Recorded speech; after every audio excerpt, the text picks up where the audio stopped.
Hi అండి, one more mini vlog. ఈరోజు ఇంట్లో వర్క్స్ మొత్తం అయిపోయినాయి. టైం వచ్చేసి 11:30 అవుతుంది. వంట చేయాలి కదా.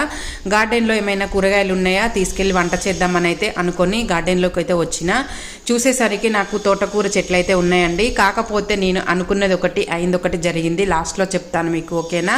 ఇక్కడ వచ్చేసి తోటకూర ఫ్రెష్గా ఉందని చెప్పేసి కట్ చేసిన. ఫిబ్రవరి అయిపోతుండగా కూడా మనకి చలి ఉంది కదండి. మార్నింగ్ తోటకూరకి కొన్ని రంధ్రాలు కూడా వచ్చినాయి ఆకులకి. వాటిని తీసి పడేయాలన్నమాట.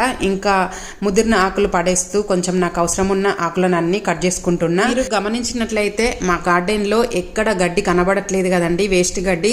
దానిని తీసేయడం నాకు ఒక డే మొత్తం పట్టింది, మార్నింగ్ నుంచి ఈవినింగ్ వరకు. నిన్న ఈవినింగ్ గడ్డి తీయడం అయిపోయిన తర్వాత వాటికి కొంచెం ఎరువైతే వేసినాం. ఆ తర్వాత మా వారు మార్నింగ్ వాటర్ పట్టిండు.